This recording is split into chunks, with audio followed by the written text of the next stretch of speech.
इन दोस्तों, मैं सीए राहुल गुप्ता आप सबको वेलकम करता हूं अपने यूट्यूब चैनल में। दोस्तों आज हम जीएसटी कोर्स के अंदर आगे बढ़ रहे हैं। Time of supply, time of supply की जरूरत क्यों है, वैल्यू हमने निकाल ली, वैल्यूएशन का चैप्टर हमने कर लिया। अब उसके ऊपर जीएसटी देना कब है ये जानने के लिए हमें टाइम ऑफ सप्लाई जानना जरूरी है, किस मोमेंट पे सप्लाई को कंप्लीट माना जाता है। ठीक है जी। इसके अंदर हमने पढ़ा है दो सेक्शन, सेक्शन 12 और सेक्शन 13। सेक्शन 12 कहता है जी time of supply of goods, 13 कहता है time of supply of service. Goods के केस में इजी याद रखने के लिए सीधी सी बात यह है कि भैया date of issue of invoice या फिर last date on which invoice is required to be issued under section 31 whichever is earlier with respect to such supply. Payment को भूल जाइए क्योंकि इस केस के अंदर पेमेंट का इररिलेवेंट है। अगर एडवांस पेमेंट मिल भी रही है गुड्स के केस में तो टाइम ऑफ सप्लाई नहीं माना जाएगा। क्यों? Notification number 66/2017।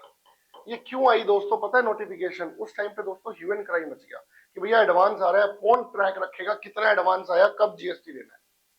ठीक है, इसीलिए एक्ट के अंदर आज भी लिखा हुआ है 1000 रुपए से एक्सेस, 1000 रुपए तक का अगर आपके पास एडवांस आ रहा है तो उस पर जीएसटी जब चाहो तब दे सकते हो। लेकिन आइडियली ये सब वर्थलेस हो चुका है एज पर नोटिफिकेशन नंबर 66/2017। तो अब क्या हुआ, नेट कंक्लूजन में जिस दिन पे इशू ऑफ इनवॉइस हो रहा है और लास्ट डेट जिस दिन इनवॉइस इशू करना है उन दोनों में से जो भी डेट होगी अर्लियर, ठीक है, earlier of the following dates. इसके बाद आगे बढ़ते हैं। Payment credited in the books of accounts को भी हम मान लेंगे। Payment is entered in the books of account और payment is credited to the bank account which is earlier को पेमेंट हम मान लेंगे। ठीक है, रिवर्स चार्ज के केस में क्या था, earliest of the following dates या तो गुड्स मिल जाए। प्लीज नोट हमने सर्विस भी कर लिया है। गुड्स के अंदर है 30 डेज, 30 डेज गुड्स के केस में है 30 days date day immediately following 30 days from the date of issue of invoice. या फिर आपने पेमेंट कर दी हो, यहाँ पे थोड़ा सा पेमेंट रेलिवेंट है। Date of receipt of goods, या तो आपके पास माल आ गया हो, ठीक है, और the date of payment as entered in the books of account of the recipient, जिस दिन आपने बुक्स ऑफ अकाउंट में एंटर कर लिया या payment is debited in his bank account. तो गुड्स के केस में पेमेंट अभी भी रेलिवेंट है। ठीक है, वो नॉर्मल केस में था। ठीक है जी, और डेट इमीडिएटली फॉलोइंग 30 डेज। ठीक है, अगर नहीं होता तो डेट ऑफ एंट्री जिस दिन हो रही है। वाउचर्स के केस में अगर वाउचर आइडेंटिफाइबल है तो उसी टाइम पे जमा करा दो, जीएसटी नहीं है तो रिडम्पशन के टाइम पे जमा करा दो। कुछ शैतान प्राणी होते हैं, तत्व होते हैं जो जीएसटी जमा नहीं कराना चाहते, जीएसटी का रजिस्ट्रेशन भी नहीं लेते। अगर रजिस्ट्रेशन ले लेते हैं और जमा नहीं कराते तो जिस दिन रिटर्न फाइल करनी थी उस दिन टाइम ऑफ सप्लाई मान लिया जाएगा। रजिस्ट्रेशन भी नहीं ले रखा, कुछ नहीं ले रखा, तो जिस दिन टैक्स जमा किया है। ठीक है, अब किसी वेंडर ने पेमेंट तो दी नहीं, एक तो पाप उसने ये करा मेरी पेमेंट नहीं दी, दूसरा पाप मेरे से गवर्नमेंट ये करवा रही है कि भैया जीएसटी पहले जमा करा दो इंटरेस्ट के ऊपर जो तुम उससे चार्ज कर रहे हो। तो गवर्नमेंट बोला नहीं, हम तुम्हें बख्श रहे हैं भैया, अगर तुम इंटरेस्ट ले रहे हो, लेट फीस और पेनल्टी ले रहे हो तो जिस दिन मिलेगी उसी दिन टाइम ऑफ सप्लाई करेंगे, उसी दिन टाइम ऑफ सप्लाई माना जाएगा। फिर हम आ जाते हैं जी सर्विसेज के ऊपर, सेक्शन नंबर 13। सर्विस के केस में बड़ा बवाल था सर, सर्विस थोड़ा सा कंफ्यूजिंग लगा सर हमको, गुड्स तो इजी था। Earliest of the following dates, a date of issue of invoice अगर prescribed period under section 31 read with rule 47। Rule 47 क्या कहता है, within 30 days of completion of service. अगर 30 डेज के अंदर अंदर आपने अपना इनवॉइस इशू कर दिया from the date of providing of service, completion of service, तो भैया हम मान लेंगे date of issue of invoice और receipt of payment whichever is earlier. अगर ये नहीं किया, अगर टाइम पे इशू इनवॉइस नहीं किया, invoice is not issued with in the period prescribe, तो भैया जिस दिन सर्विस कंप्लीट हुई थी या जिस दिन पेमेंट मिली थी विच एवर इज अर्लियर, दोनों में पेमेंट आ रही है, दोनों ही ऑप्शंस में पेमेंट आ रही है। इसको आसान सा तरीका ये याद रखने का है भैया पेमेंट तो आएगी आएगी, पेमेंट तो आएगी ही आएगी। अगर पेमेंट पहले आई है तो सर्विस जीएसटी जमा कराना ही कराना है उस डेट पे। अब अगर invoice with in the period prescribe कर दिया तो भैया इनवॉइस की डेट मान लेंगे। अगर इनवॉइस को टाइमली प्रिपेयर नहीं किया तो भैया जिस दिन सर्विस कंप्लीट हुई थी वो या receipt of payment whichever is earlier. हाँ सर, बड़ा बवाल सा मचा रखा है इन्होंने। 1000 रुपए तक एक्सेस अगर आती है तो जिस दिन आपका मन हो इसका इनवॉइस इशू करने का, उस दिन जीएसटी जमा कर देना। Payment entered in books of account और credit to the bank account, जो भी होगा वो मान लिया जाएगा। Okay. Reverse charge, reverse charge के केस में अगर पेमेंट एंटर्ड हो रही है बुक्स ऑफ अकाउंट के अंदर, पेमेंट डेबिट हो रही है बुक्स ऑफ अकाउंट के अंदर, विच एवर इज अर्लियर, ठीक है, या फिर 60 डेज, गुड्स तो आएंगे नहीं, सर्विस है, सर्विस के केस में 60 दिन from the date of issue of invoice, जो वेंडर ने, जो एडवोकेट ने मुझे बिल दिया उसका विद इन 60 डेज मुझे जीएसटी रिवर्स चार्ज में जमा कराना है, या फिर मैंने अपनी किताबों के अंदर पेमेंट एंटर्ड कर ली, या फिर payment is debited from my bank account, which ever is earlier, ये और ये, ठीक है, परफेक्ट। तो यानी कि 60 डेज तो मैक्सिमम टाइम पीरियड हो गया भाई, या तो पेमेंट करी होगी या नहीं करी होगी, अगर पेमेंट कर दी होगी तो पेमेंट वाली डेट ही मान लेंगे, अगर पेमेंट नहीं की होगी तो 60वें दिन आप रिवर्स चार्ज में जीएसटी जमा करा देना और इनपुट ले लेना। Date of entry in the books of account वही सब कुछ सेम है, बिल्कुल ditto same, perfect same. Vouchers के केस में इशू ऑफ वाउचर अगर सप्लाई आइडेंटिफाइबल है, अगर नहीं है तो रिडम्पशन ऑफ वाउचर। फिर कुछ शरारती तत्व होते हैं जो जीएसटी रजिस्ट्रेशन तो ले लेते हैं, रिटर्न फाइल नहीं करते, उनको क्या रखा है भैया, जिस दिन रिटर्न फाइल करनी थी उस दिन आपका टाइम ऑफ सप्लाई मान लिया जाएगा। अगर नहीं करनी थी रिटर्न फाइल क्योंकि आपने जीएसटी रजिस्ट्रेशन ही नहीं लिया, जिस दिन हमने पकड़ा टैक्स जमा कराया उसी दिन हम सप्लाई मान लेंगे, time of supply. Interest penalty अगर लेनी है कोई बात नहीं, थोड़ा सा रिलीफ दे देते हैं हम आपको, जिस दिन आपको क्लाइंट से पैसा मिले उस दिन लेट फीस इंटरेस्ट के ऊपर जो जीएसटी बनता है जमा करा देना। रूल 47 का हमारा पढ़ना रह गया था, वो क्या कहता है, rule 47 of CGST rules, the invoice refer to in rule 46। दोस्तों रूल 46 के अंदर इनवॉइस का बता रखा है कि क्या क्या पैरामीटर्स होना चाहिए भैया, क्या आपने गुड्स दिया है, डिस्क्रिप्शन वगैरह सब कुछ दिया हुआ है, ठीक है। In case of taxable supply of services, sorry services का केस है तो क्या क्या आपको इनवॉइस में लिखना है, क्या सर्विस का सर्विस अकाउंटिंग कोड है, क्या वैल्यू है, क्या जीएसटी का रेट है, ठीक है, वो सब कुछ आपको लिखना है। Shall be issued within a period of 30 days from the date of supply of services. अब आपको पेपर में कैसे लिखना है, section 13 read with section 31 and rule 47 of the CGST rules, 30 days has been prescribed to issue a timely invoice for services। Services के case में 30 days का period government आपको देती है, वो सेक्शन 47 रूल 47 में लिखा हुआ है, ठीक है जी। Provided that where the supplier of services insurer और बैंकिंग कंपनी और financial institution including NBFC, the period within which the invoice or any other document is to be issued shall be 45 days from the date of supply of services। Paper में question आ गया 1 number का, insurer और banking company को rule 47 में कितने दिन के अंदर इनवॉइस रेज करना है, सब ब्लाइंड, क्यों, क्योंकि ढंग से हम पढ़ेंगे ही नहीं सर, 45 डेज लिखा हुआ है। रूल नंबर 47,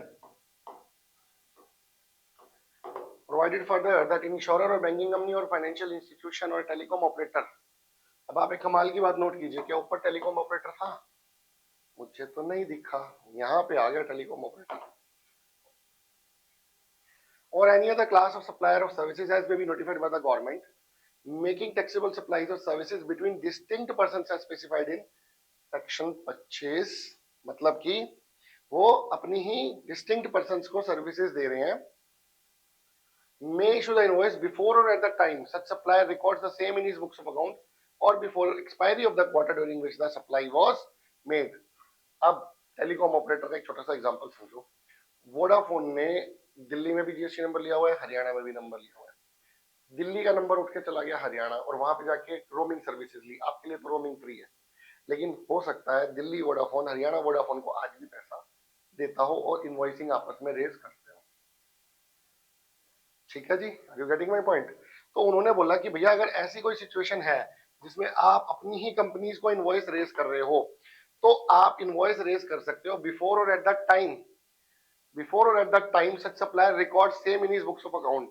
मतलब वोडाफोन हरियाणा जब उसको अपनी बुक्स ऑफ अकाउंट में रिकॉर्ड कर लेगा तो वोडाफोन दिल्ली इनवॉइस रेज कर सकता है, और before the expiry of the quarter, और उस क्वार्टर की एक्सपायरी से पहले पहले, मान लो 5 मई को सर्विसेज हुई और मई का एक बिल बनना था, जून का एक बिल बनना था पूरे महीने का मान लीजिए, तो अप्रैल मई जून पूरा क्वार्टर का 30 जून को बिल बन सकता है, same in his books account और before the expiry of the quarter during which the supply was made. मतलब क्वार्टरली सप्लाई को लेके चलना है, अप्रैल मई जून अब मन कर रहा है मई जून जुलाई क्वार्टर बना दूं, ऐसे नहीं करना बच्चों। क्वार्टर वही चलना है जो चल रहा है। कुछ लोग हंस रहे हैं, कह रहे क्वार्टर क्वार्टर की बात हो रही है सर, हाफ की भी बात कर लो। चलिए कोई बात नहीं, अब हम आगे बढ़ते हैं। ये हमने रिवीजन के लिए बना रखा है आपके लिए, आप चाहें तो इसको रिवाइज कर सकते हैं। Time of supply of goods will be the earlier of the following dates, date of issue of invoice और due date for issue of invoice under section 31। Goods के केस में क्या था, ये रिमूवल ऑफ गुड्स, याद आ रहा है, removal of goods from the factory और the place of business. Date of receipt of payment, लेकिन वो इररिलेवेंट है, ठीक है। ये नोटिफिकेशन नंबर 66/2017 का हमने छोटा सा मटेरियल आपके लिए दे भी रखा है। Invoice is issued within the time prescribed, अगर टाइम प्रिस्क्राइब के अंदर अंदर इनवॉइस रिलीज कर रहे हो तो इनवॉइस और receipt of payment which is earlier, अगर वो नहीं इशू हुआ तो जिस दिन सर्विस कंप्लीट हुई थी और date of receipt of payment whichever is earlier. Sir बड़ा इजी लग रहा है अब तो, ये पहले बड़ा मुश्किल लगता था। हाँ बच्चों ये बहुत इजी है, बिल्कुल इतना आसान है जैसे आप गेम्स खेलते हो। कौन सा सर, पता नहीं बच्चों, आजकल इतने सारे गेम्स हैं, मेरा बच्चा ही पता नहीं कौन कौन से गेम डाउनलोड करके खेलता रहता है और मैं ही नहीं खेल पाता। वो एक तो कार वाला गेम खेलता है जिसमें वो कार रेसिंग होती है, अरे मैं कार रेसिंग चलाने लगता हूँ, था ब्रह्म गाड़ी बड़ाम। लेकिन जीएसटी हमें अच्छे से आता है, हम जीएसटी आपको अच्छे से सिखाएंगे। गाड़ी चलानी वैसे तो हमें अच्छी आती है लेकिन वीडियो गेम में नहीं चलती, ठीक है जी। चलिए, if provisions of clause A and B do not apply, अगर ये दोनों क्लॉज नहीं लग रहे तो date on which the recipient shows the receipt of service in his books of account, सामने वाला बंदा जिस दिन अपनी किताब के अंदर खर्चा बुक करेगा इस बंदे को अपनी इनकम बुक करनी पड़ेगी। चलिए जी,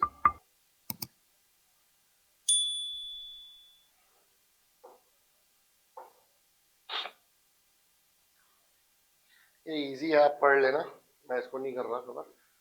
अंडर आरसीएम, अब आरसीएम को हम कवर कर रहे हैं दोनों के केस में। गुड्स के केस में, गुड्स के केस में earlier of the following dates, date of receipt of goods, जिस दिन आपने माल पहुंच गया आपके पास, date on which payment made by the recipient, जिस दिन रिसिपिएंट ने पेमेंट कर दी, या 30 days from the date of issue of invoice, ठीक है, जो भी अर्लियर होगा। यहाँ पे earlier date on which the payment is made by the recipient, ठीक है जी। Date immediately following 60 days from the date of issue of invoice, it is not possible to determine shall be the date of entry in the books of account of the recipient of supply. The relief of not paying GST at the time of receipt of advance, the relief of not paying GST at the time of receipt of advance in case of supply of goods, goods के case में जब RCM applicable है तो advance payment का relief नहीं मिलेगा, is available only when the tax is payable under forward charge, forward charge के case में ही रिलीफ अवेलेबल है। In case of reverse charge GST is payable at the time of payment if payment is recorded before receipt of goods.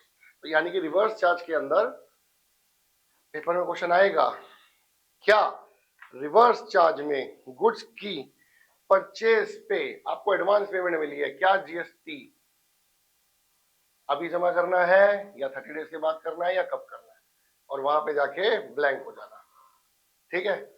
दिमाग मत चलाना, क्योंकि घर पे तो हम पढ़े नहीं, क्या दिमाग चलाएंगे सर, सब दिमाग बहुत चलाना पड़ता है जीएसटी में। बच्चों जब तक कोई चीज मुश्किल नहीं होगी ना तब तक मजा भी नहीं आएगा उसको करने में।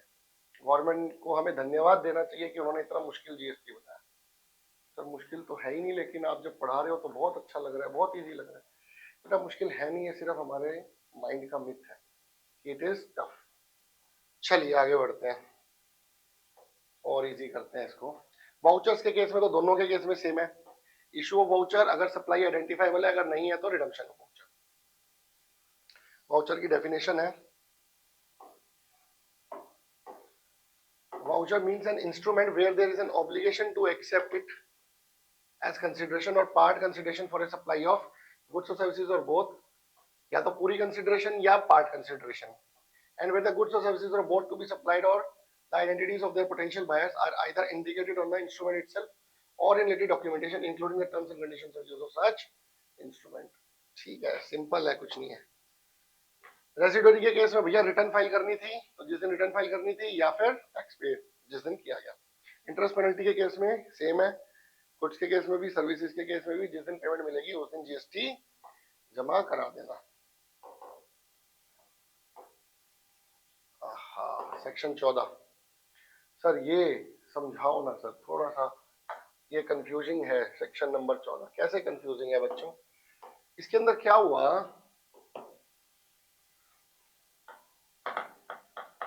इनवॉइस रेज किया, पहले हम गुड्स की बात कर रहे हैं। इनवॉइस रेज किया, पेमेंट मिली, दोनों काम हो गए, दोनों काम हो गए। उसके बाद टैक्स का रेट चेंज हो गया। क्या इस इनवॉइस को अमेंड करना पड़ेगा? भाई 1 जनवरी को ये था, 5 जनवरी को ये था, 6 जनवरी को जीएसटी का रेट चेंज हो गया। अब मैं थोड़ा सा इसको कंफ्यूजिंग करता हूँ, बीच में टैक्स का रेट चेंज हो गया। अब मैं एक और चीज चेंज करता हूँ, टैक्स का रेट चेंज हो गया, मल्टीपल बन जाएगा। ठीक है, मल्टीपल बन जाएगा तो किस सप्लाई पे पुराना रेट लगेगा, किस सप्लाई पे नया रेट बनेगा। रेट चेंज पॉजिटिव नेगेटिव दोनों हो सकता है, कम ज्यादा दोनों हो सकता है। इसके लिए अपना एक ज्ञान की बात है। ठीक है जी, ज्ञान है, अपना ज्ञान है, हमने निकाल रखा है ये कंक्लूजन। अगर तो आइए पहले आपको दिखाई देता है ज्ञान क्या है, फिर हम सेक्शन पढ़ेंगे। इसमें सेक्शन हम बाद में पढ़ेंगे, पहले ज्ञान की बात करेंगे।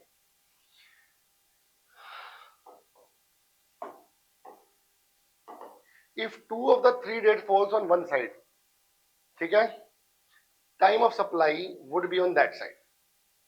जो दोनों दो चीजें, तीन चीजें हो रही हैं, तीन चीजें क्या क्या हो रही हैं? Date of invoice, date of payment और डेट ऑफ सप्लाई। तीसरी चीज डेट ऑफ सप्लाई है। इनवॉइस और पेमेंट तो सर ठीक है, तीसरी चीज हमने डेट ऑफ सप्लाई रखी है, किस दिन सप्लाई की गई, सर्विस किस दिन कंप्लीट की गई, गुड्स किस दिन मूव किया गया। तीन चीजें हैं। ठीक है जी, आइए अब date of invoice, date of payment आई और बीच में आ गया change of rate of tax, और डेट ऑफ सप्लाई बाद में आ रही है, मतलब एक्चुअल सर्विस बाद में प्रोवाइड की जा रही है। तो इन्होंने बोला भैया जो भी इन दोनों में से पहले आ गई ना डेट, वही date of time of supply ले लो। परफेक्ट है, तीन में से दो डेट वहां गई। डेट ऑफ इनवॉइस कर दिया था, डेट ऑफ सप्लाई और date of payment. Date of supply समझ में आ रहा है ना दोस्तों? डीओएस का मतलब क्या है? डेट ऑफ सप्लाई का मतलब ये है सर्विस कंप्लीट अब की गई या गुड्स अब प्रोवाइड किए गए। तो date of change in rate of tax, time of supply will be date of payment. Date of supply और date of payment which is earlier नहीं होगा। जब जब date of invoice date of payment इकट्ठा आएगा तब आएगा अर्लियर, जो इन दोनों में से पहले होगा। अब डेट ऑफ पेमेंट पहले हो गई, date of supply date of invoice बाद में हुई, तो डेट ऑफ इनवॉइस। बहुत ही इजी था ना, बस पेपर में ये चार्ट अपने दिमाग में लगा लेना, कंफ्यूजन ही नहीं होगी। जब ये दोनों इकट्ठे होंगे date of invoice date of payment, तो इन दोनों में से जो चीज पहले होगी वो मानी जाएगी। जब एक एक आएगा तो एक एक date of payment date of invoice. बस चुटकी बजाते ही सेक्शन 14 कंप्लीट हो गया। देखो आओ एक बार पढ़ लेते हैं, फिर भी नहीं तो नाराज हो जाओगे है ना। अरे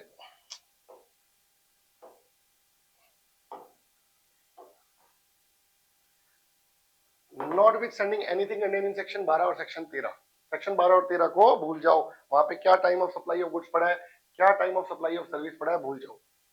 तो time of supply where there is a change in the rate of tax in respect of goods or services or both shall be determined in the following manner, namely in case the goods or services or both have been supplied before the change in rate of tax, मतलब goods और services DOS date of supply पहले हो गई है, before the change in rate of tax मतलब date of supply हो चुकी है, अब change in rate of tax हो गया है। पहले 12% रेट था, अब 18% हो गया, लेकिन सप्लाई कंप्लीट हो चुकी थी, ना इनवॉइस कटा है ना पेमेंट हुई है। अब देखते हैं पहला part, where the invoice for the same has been issued. Invoice पहले इशू हो गया है, पेमेंट बाद में होती रहे। इनवॉइस इशू हो गया, सप्लाई पहले हो गया, तो क्या आंसर आएगा? Where the invoice for the same is issued and the payment is also received, and the payment is also received after the change in rate of tax. Sorry यहां पे मैं गलत हो गया, मैंने पूरा नहीं पढ़ा था, आधा पढ़ के बोलना खतरनाक हो सकता है। ये बोल रहा है गुड्स और सर्विसेज और both have been supplied before the change in rate of tax, मतलब ये पार्ट तो ठीक था अपना। गुड्स और सर्विसेज दोनों के दोनों दिए जा चुके हैं before the change in rate of tax, rate in tax बाद में चेंज आया है, लेकिन दोनों चीजें बाद में हो रही हैं। Invoice for the same has been issued and the payment is also received after the change in rate of tax. अब दोनों बाद में हो रहे हैं, अगर दोनों बाद में हो रहे हैं तो उन दोनों में से जो पहले होगा वो मान लिया जाएगा और बाद वाला रेट प्रिवेल करेगा, न्यू रेट प्रिवेल करेगा। Time of supply shall be the date of receipt of payment और date of issue invoice whichever is earlier. Okay sir जी, where invoice has been issued prior to the change in rate of tax.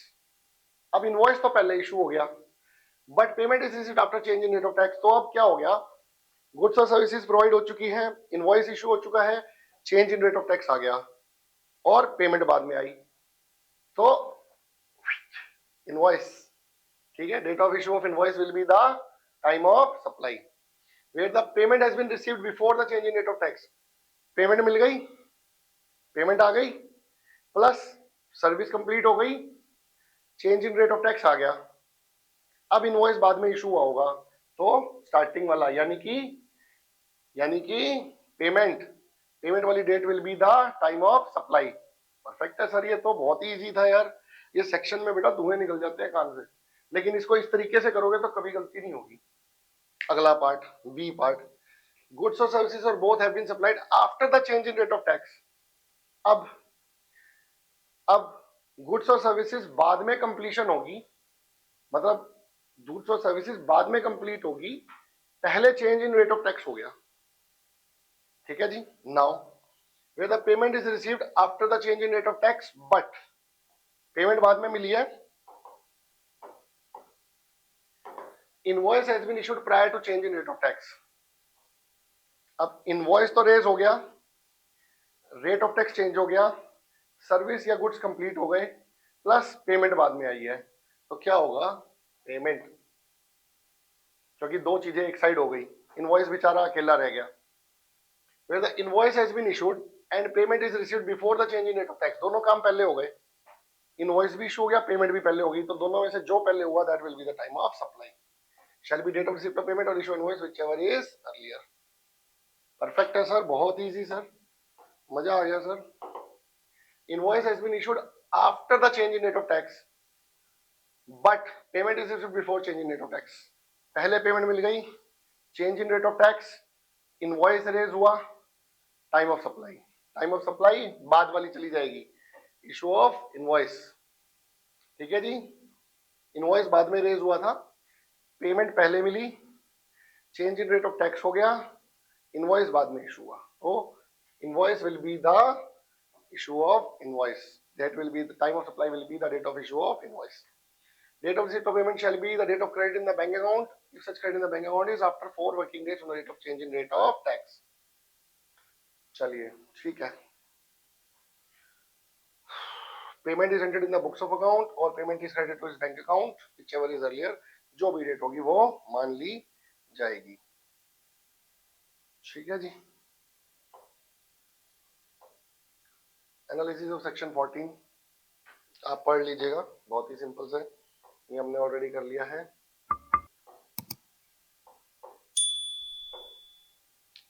इसको revise कर लीजिएगा दोस्तों। Time of supply हम बहुत जल्दी इनके क्वेश्चन आंसर्स भी करेंगे। आशा करता हूं आपको आज का लेक्चर क्लियर हो गया होगा और टाइम ऑफ सप्लाई चैप्टर बहुत अच्छे से आपको क्लियर हो गया होगा।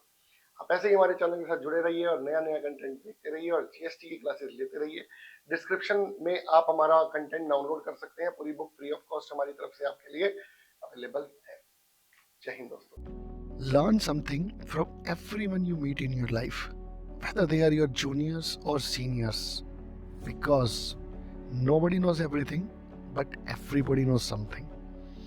And education and hospitalization should never be commercialized. Jai Hind.